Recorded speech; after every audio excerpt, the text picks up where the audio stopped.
see you again.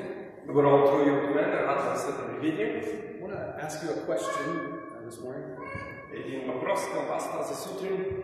Has there ever been a time in your life where you cried out to God for help? Имало ли е момент във вашия живот, в който сте викали към Бога за помощ? Has there ever been a time in your life where you knew there was nothing you could do to change the situation you were in?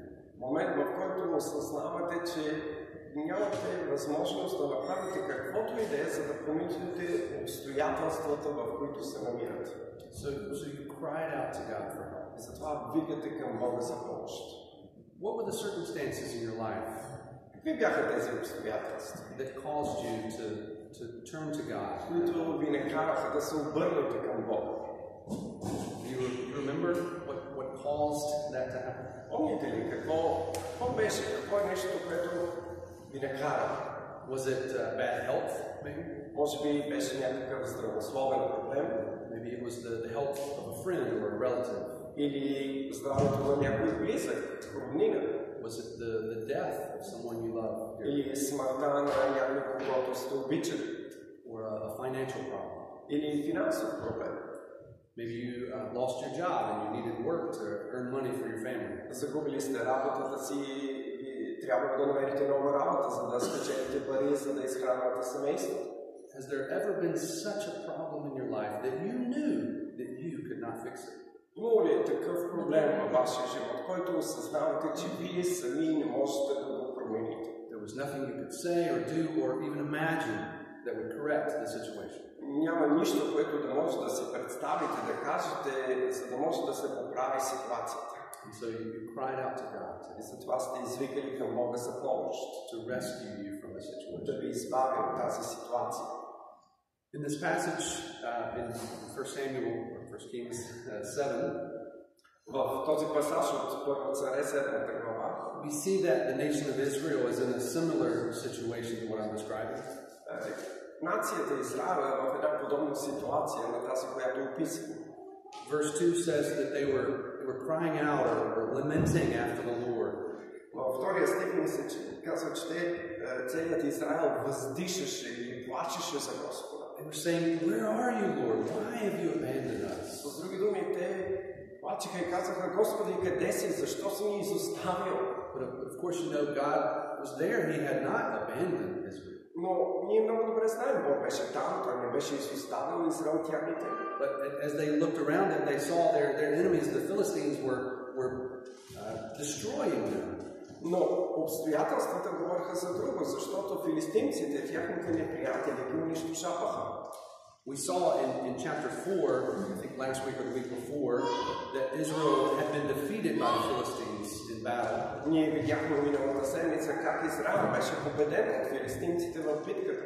And so their answer was to take the Ark of the Covenant into battle, into the following battle. Разрешението на проблема за тях беше да донесат Божият ковчег на бойното поле. And they did not seek after God. They took the Ark of the Covenant as some sort of magic symbol or something that would protect them. Те не потърсиха Бога със сърцата си, но приеха този ковчег като някакъв магически символ. They thought if they just had this golden box with them that they would win. Те смятаха, че ако имат тази златна кутия със себе си, ще победят. They were using God's Ark as some sort of good luck charm. Те използваха Божия ковчег като амулет. But they completely missed the point of what is the Ark of the Covenant. Но те напълно загубиха представа за това какво е Божият ковчег. We know that God commanded Moses to build this ark. Ние знаем, че Бог заповяда на Мойсей да направи този ковчег. Mainly for two reasons. Главно заради две причини. One was it carried God's law. The law that God gave to Moses was carried inside the ark. На първо място, Божият закон беше поставен вътре в ковчег. And the second was that the mercy seat that rested on top of the ark was the place where God met and spoke with Moses, with God's people. И отгоре върху ковчега беше милостивилището, мястото, където Бог се срещаше и говореше. And so this represents God's presence among his people. И това представляваше Божието присъствие между своят народ. And the power of the ark was not in the golden box and the angels. As beautiful as it was, the power was not with the physical box.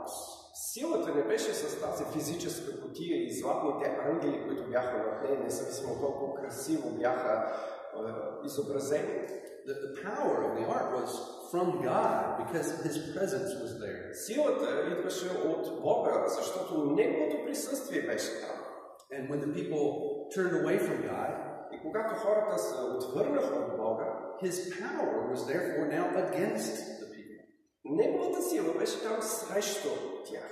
And so now Israel has come to the point where they have seen the effects of their sin. И сега израелтяните са дошли до момента, в който осъзнават какви са последствията от техния грях. And so now they're crying out, lamenting after God. И сега те плачат пред Бога и викат към Бога. And it seems that the nation of Israel had to learn this lesson over and over and over again. Израелтяните трябваше да научават този урок отново и отново и отново. They were never satisfied with their situation. Никога не бяха доволни от своята ситуация.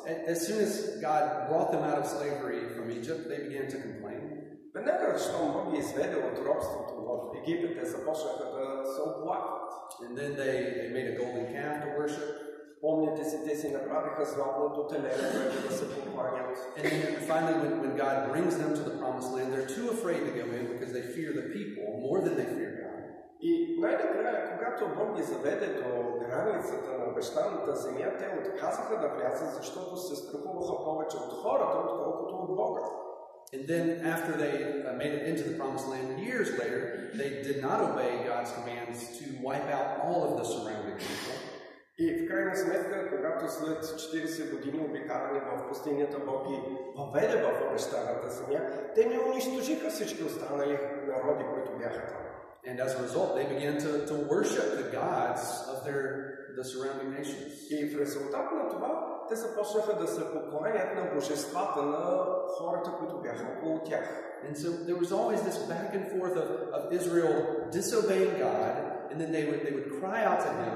He would help them fix their situation, and then they would abandon him again. Ние виждаме този повтарящ се цикъл. Израелтяните се връщат от Бога, следват чужди богове, след това осъзнават какво са направили, плачат пред Бога, Бог ги избави. And so now here we are again in the passage that we read, they are wanting to repent of their sin. И така отново в този пасаж, който прочетахме, те отново се каят за своя грях. And so now we see that Samuel is the judge over Israel, so it's his responsibility, his job to lead them back to God. Съдия в Израел по това време е Самуил. Неговата задача е да може да ги доведе обратно при Бога. Samuel tells them in verse 3, it says, if you are returning to the Lord with all your heart, then put away the foreign gods and the Ashtoreth from among you, and direct your heart to the Lord and serve him only, and he will deliver you out of the hand of the Philistines. В третия стих Самуил се обръща към тях и им казва: ако се обръщате от все сърце към Господа, махнете от себе си чуждите богове и ешерите, пригответе сърцата си за Господа и само на Него служете, и Той ще ви избави от ръката на филистимците. So what do we see? What is Samuel telling the people? Какво им казва всъщност Самуил?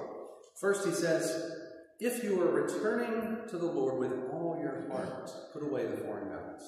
Той им казва: ако се обръщате от все сърце към Господа, махнете от себе си чуждите богове. And after you've done that, direct your heart to the Lord. И след като сте направили това,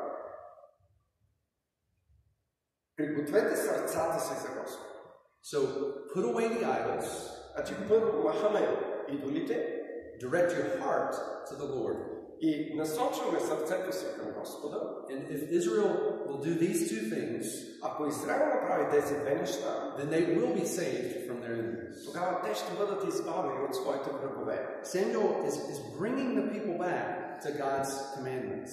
Самуил връща хората обратно към Божиите заповеди. You remember the first commandment of the 10 Commandments? Вие си спомняте първата заповед от 10. Have no other gods before me. Да нямаш други богове. if they could have only kept just one of the 10 commandments, surely this one is the most important. Ако те можеха да спазват поне тази, може би тази най-важна заповед от всички останали. And then the second commandment, do not make for yourselves any image to worship. И втората, не си прави кумир или подобие на нещо. Do not bow down or serve them, for I, the Lord your God, am a jealous God. Да не им се покланяш, нито да им служиш, защото аз, твоят Господ, съм ревнив Бог. God demands that his people worship him only. Бог изисква неговите хора да се покланят единствено и само на него. Now you might think, why was that so hard for the Israelites? It seems like a simple thing to just not worship these false gods. Може би си казвате, защо израелтяните не можеха да спазват една такава проста заповед? Какво толкова имаше?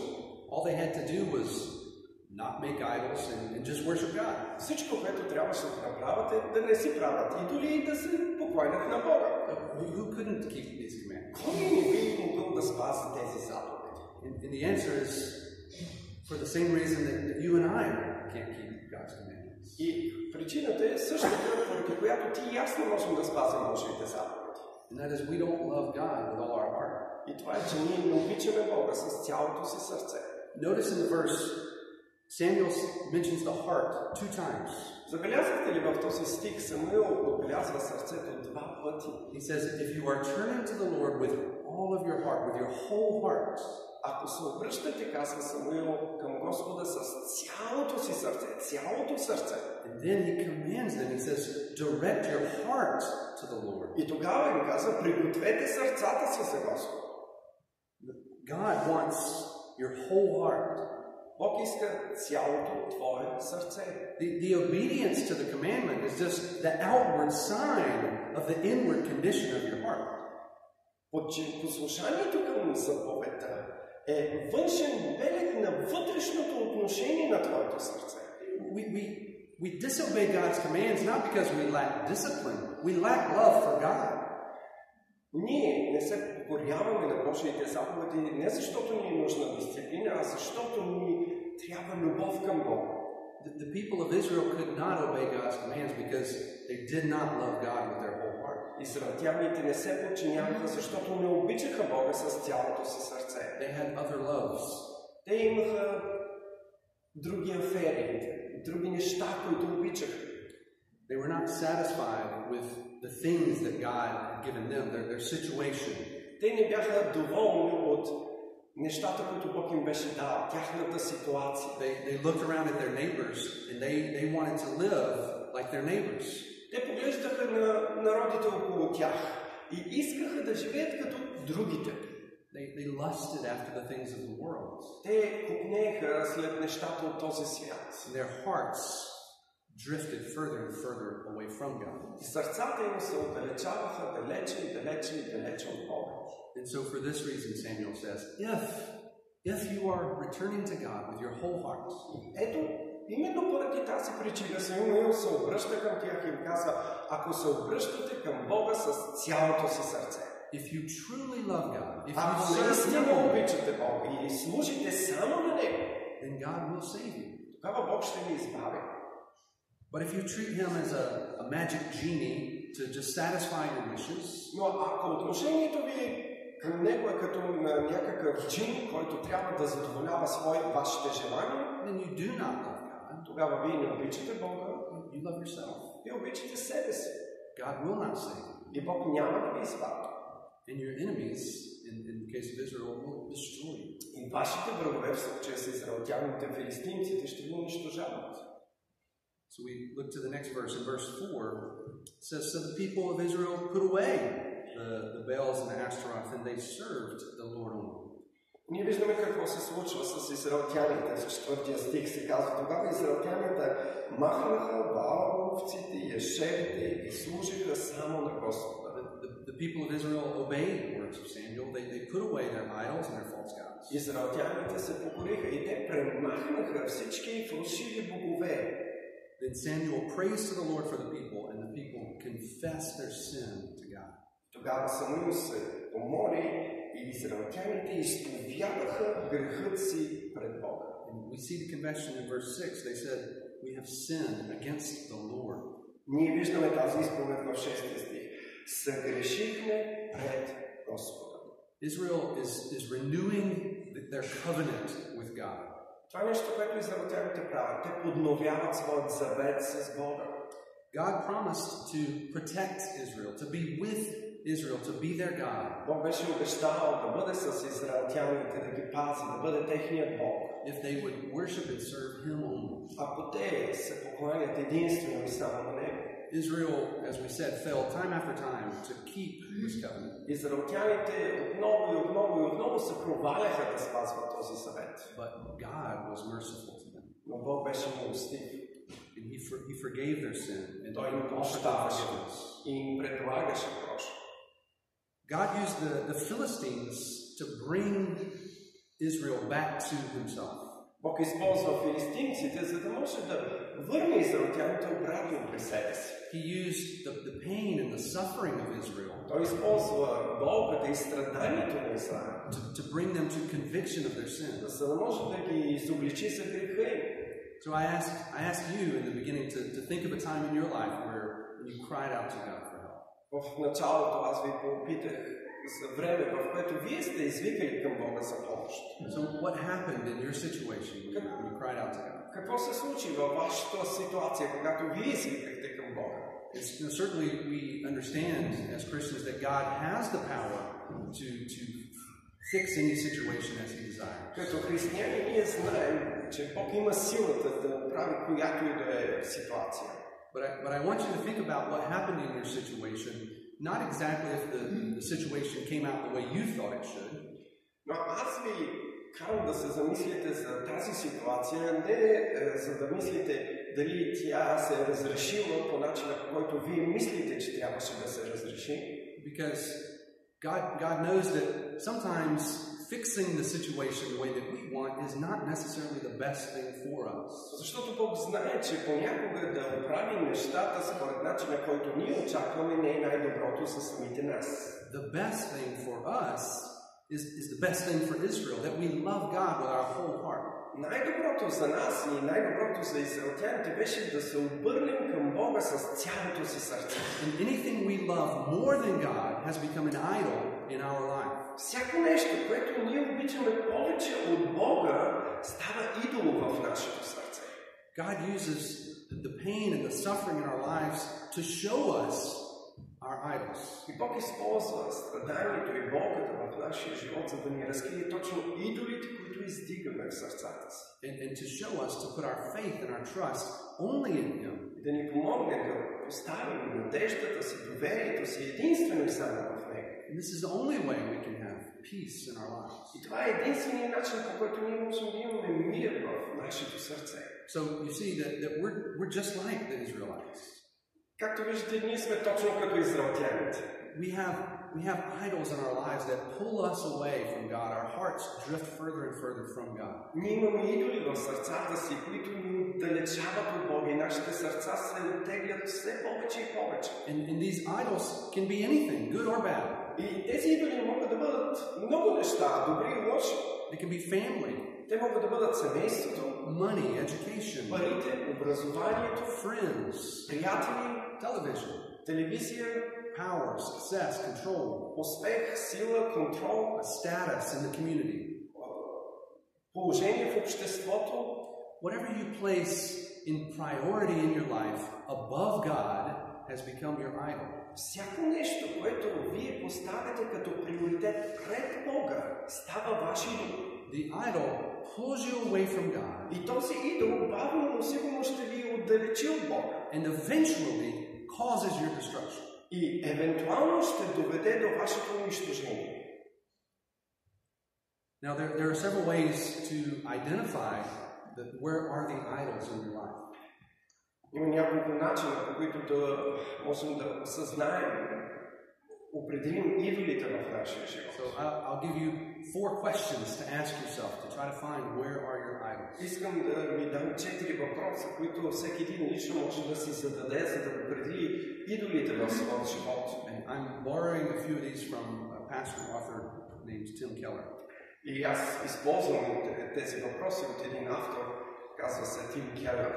First, ask yourself, Where do you spend your money? На първо място, задайте си въпроса. За какво харча парите си? Where does your money go? Къде отиват всичките ми пари? Now, probably a lot of your money goes to your food or housing. Разбира се, повече от вашите пари отиват за храна, жилище. But the money that's left over, that you can spend in any way you like, Но става въпрос за парите, които остават, които вие сами решавате за какво да похарчите. Те за какво ги харчите? In the 6th chapter of Matthew, verse 21, it says, Jesus says, "For where your treasure is, there will your heart be also." Исус казва в Матей 6 глава, че там, където е съкровището ти, там ще бъде и сърцето ти. Again, we see Jesus talking about your heart. Но виждам, Исус говори не за друго, а за сърцето. If you spend your money on this or that, ако харчиш парите си за това или това, it may be okay. може и да е добре. Where's your heart? Но въпросът е къде е сърцето ти. There's a good chance that wherever you're spending most of your money, that's where your heart truly is. Има много голяма вероятност за това, за което харчиш парите си, там да бъде и сърцето ти. The second question, similar to money, is where do you spend your time? Вторият въпрос, много подобен на първият, за това къде харчиш парите си, за какво харчиш парите си, е къде или как прекарваш времето си. Most likely, however you use your time, you're using it towards the things you enjoy or the things you love doing. Ние използваме времето си според нещата, които обичаме да правим. Now, again, most of us have work or family responsibilities, and most of our time is doing that. Повечето от нас имат работа, имат семейни отговорности и повечето от времето ни минава в това. What about the rest of your time? Но какво за остатъка от времето? Third, Трето, what occupies your thinking, your thoughts? какво занимава мислите ти? What do you daydream about? За какво мечтаеш? Maybe right now you're wishing I would hurry up and finish so that you can get to the thing that you really want to do. Може би дори точно в този момент си казваш, хайде, този няма ли да свърши по-бързо, за да отида на това, което искам да правя. What are your hopes and dreams about the future of your life? Какви са надеждите ти, мечтите ти за бъдещето ти, за живота ти? What do you want to do? Where do you want to go? Къде искаш да си? Какво искаш да бъдеш? Think about your dreams. Помисли за мечтите си. Have they gained more importance in your life than God? Дали те не са получили по-голям приоритет в живота ти от самия Бог? And fourth, think about your uncontrollable emotions. На четвърто място помислете за вашите неконтролируеми емоции. What causes you to become really angry? Какво е нещото, което наистина ви ядоса? When you get angry, ask yourself, what is it that I must have in this situation that I can't have and it's making me really angry? Когато сте ядосани, много е трудно, но ако можете, запитайте се, какво е нещото, което в тази ситуация ме ядосва? Аз го искам и не мога да го получа и затова съм ядосан. Try to identify the reason for your anger. Опитайте се да определите причината за вашия гняв. Most likely, it's not your love for God that's making you angry most of the time. Най-вероятно не вашата любов към Бога е това, което ви кара да се ядосвате. It's your love for something other than God that makes you angry. Обикновено това е вашата любов към нещо друго, освен Бога, което ви кара да се ядосвате. I'll give you an example from my life to illustrate the point. И ще ви дам пример от моя живот, за да мога да ви го илюстрирам. A very fresh example from last week. Много пресен пример от миналата седмица. This past week I was responsible for a group of visiting Americans. През миналата седмица трябваше да посрещна група американци, които бяха на посещение в България. They were riding the bus from Sofia to Plovdiv, and I told them, I said, when you start entering Plovdiv on the bus, give me a call so I can meet you at the bus station. И аз им бях казал, като пътувате с автобуса от София за Пловдив, когато излезете от магистралата, обадете ми се, за да мога да дойда на автогарата и да ви посрещна. Well, of course, they forgot to call call me. Разбира се, те забравиха да ми се обадят. So they call me from the station. И ми се обадиха от вече автогарата. And now I have to run on foot from my house very quickly to reach them at the station. И сега аз трябваше да тичам от вкъщи до автогарата, за да мога да ги посрещам. And I'm getting, the closer I get to the station, the more angrier I'm becoming. И колкото повече приближавам автогарата, усещам, че повече се ядосвам. Why can't people just do what I tell them to do? Защо хората просто не могат да правят това, което им казвам да правят? Now we're 30 minutes behind schedule. Сега вече 30 минути изоставаме от графика. What's wrong with these Americans? Какво погрешно има с тези американци? But you see, this event uncovered the idol that I have in my life. Но това събитие разкрива идола, който имам в сърцето си. Does God still love me? Бог все още обича ли ме? Of course. Да. Why am I angry? Но защо съм ядосан? Because I'm more concerned in that moment with keeping my schedule and my agenda and having control. Защото в този момент за мен са по-важни моят план, моето време, да имам контрол над нещата. So maybe you have a similar events in your life. Може би вие имате подобни ситуации в вашия живот. Think about it from that perspective. Помислете си от тази гледна точка. So what do we do then when we discover our idols?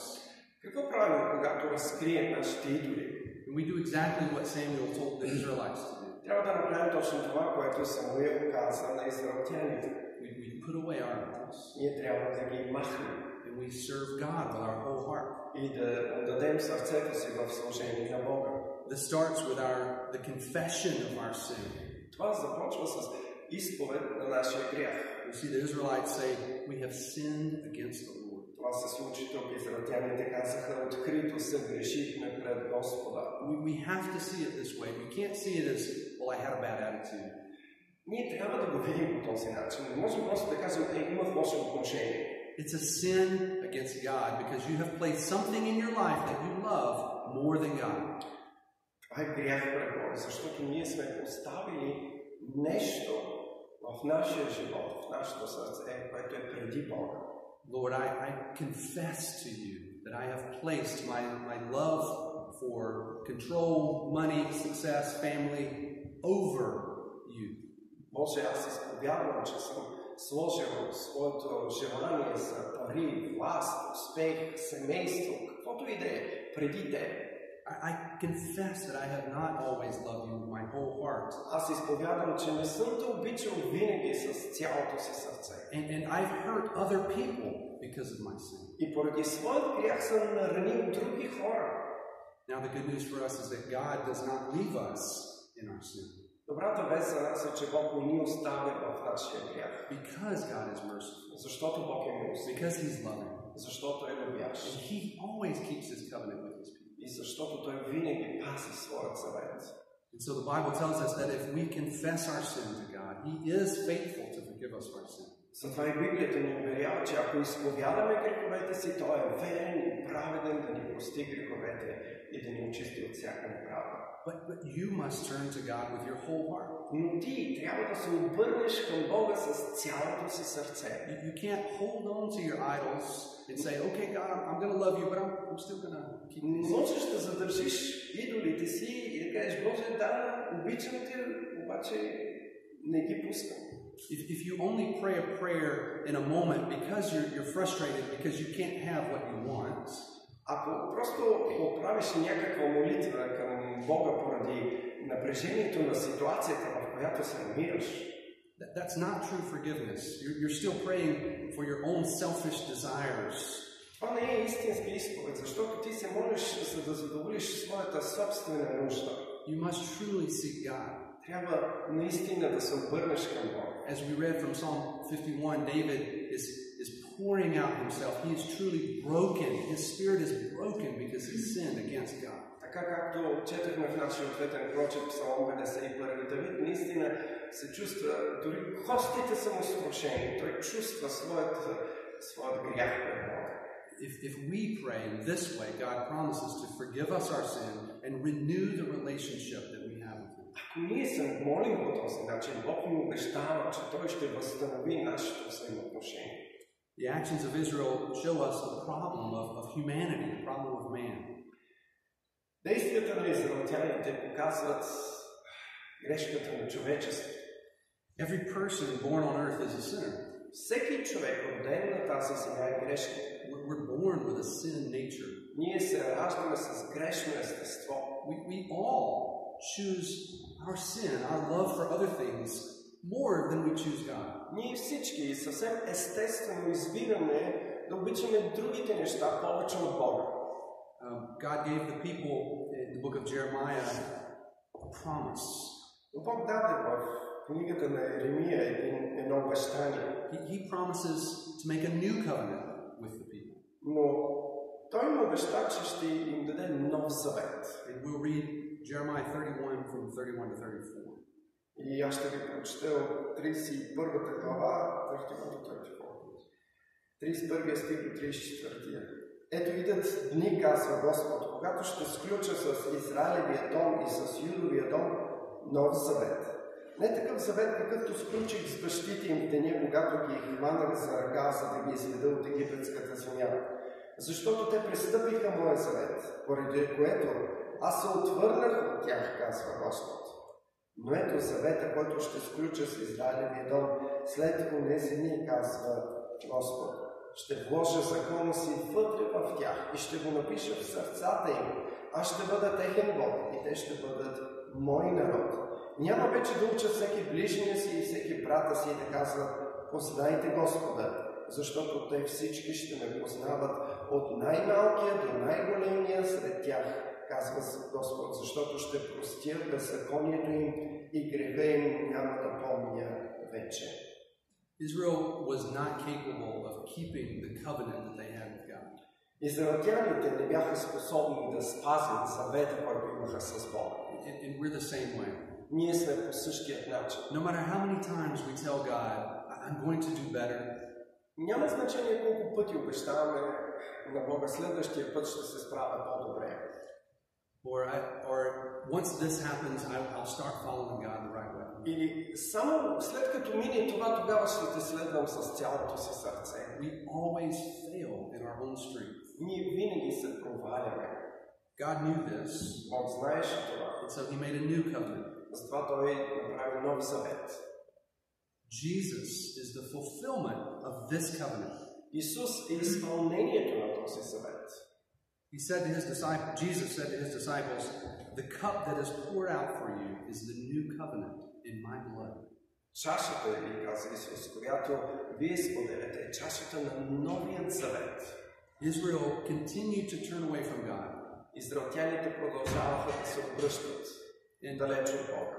Even a few years after this passage, when they renew their covenant, they turn away from God again, asking for a king. Дори само след няколко години, те отново се обръщат срещу Бога, искайки цар. They rejected God as their king. They wanted a human, earthly king. Отхвърлят Бог като цар, искат земен цар. And we're the same way. Ние сме по същия начин. The only way that we come to God is by God's new covenants. Единственият начин за да дойдем пред Бога е чрез новия завет. He gives us a new heart. Той ни дава ново сърце. A heart that is capable of loving Him. Сърце, което е способно да го обича само Него. He says He'll give us a heart that knows His laws. Той ни казва, че ще ни даде сърце, което познава Неговият закон. And that truly loves Him. И което наистина го обича. And we know that Jesus perfectly fulfilled God's laws on this earth. Ние знаем, че Исус изпълни съвършено целият закон. And gave His life as a sacrifice for our sins. И даде живота си в жертва за нашите грехове. So that we can be reunited, have the relationship with God that we're supposed to have, that we were created to have. За да можем да имаме взаимоотношението, за което бяхме създадени. So if you have not yet discovered the idols in your life, ако все още не си разкрил идолите в своя живот, the idols that prevent you from loving God with your whole heart, идолите, които ти пречат да обичаш Бога с цялото си сърце, I hope that you'll do that even today. аз се надявам да направиш това още днес. So what's keeping you from discovering the peace and love that God offers in this covenant? Питай се какво ти пречи да приемеш мирът и прошката, която Бог ти дава в Новия Завет. If you have this relationship with God, you have accepted God's forgiveness in your life. Ако ти си приел Божията прошка в своя живот, имаш това взаимоотношение с Него. And yet you continue to hold on to these other loves. Но продължаваш да се държиш за тези други любови. They'll continue to pull you away further and further from God. Помни, че те ще те отделят все по-далече от Бога. And you'll feel that the stress and anxiety and problems in your life will begin to overwhelm you. И ти ще започнеш да чувстваш как проблемите и страховете и други неща ще започнат да се натрупват стрес в твоя живот. We have a relationship with the Prince of Peace. Ние имаме взаимоотношение с князът на мира. He's promised to be with us. Той е обещал да бъде с нас, if we're with Him. ако ние сме с Него. The story from this chapter is a story of love and redemption. Историята от тази глава е история на любов и изкупление. God's people had turned away from Him to other gods. Божият народ се беше обърнал далеч от Бога след други богове. But He had mercy and compassion on His people. Но Той имаше милост и състрадание към своя народ. And He brought them back to Himself. И ги доведе обратно при себе си. And He will do the same for you. Той ще направи същото за теб. If you put away the other idols in your life, ако ти отмахнеш идолите в своя живот, turn to Him in your whole heart, и се обърнеш към Него с цялото си сърце. Амин.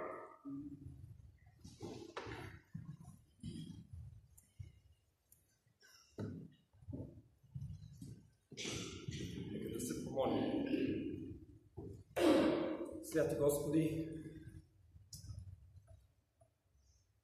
радваме се, че можем да те познаваме като Бог, който е толкова велик и свят. Молим те да ни помогнеш да осъзнаем своя грях, нещата, които сме взели в сърцата си и са по-ценни от Тебе. Признаваме нашата неспособност да направим дори това. Те молим, Святи Души, Ти, който издирваш дълбината на нашите помисли, сърцата ни, помогни ни. Помогни ни да осъзнаем, да видим нещата, които ни пречат, нещата, които Ти не искаш да бъдат в нашия живот, за да можем да ги отмахнем. Моля те, помогни ни да дойдем пред Тебе с искрено, дълбоко покаяние, за да може животът ни отново да бъде предаден единствено и само на Тебе. Заради името на Господ Исус прося това. Амин.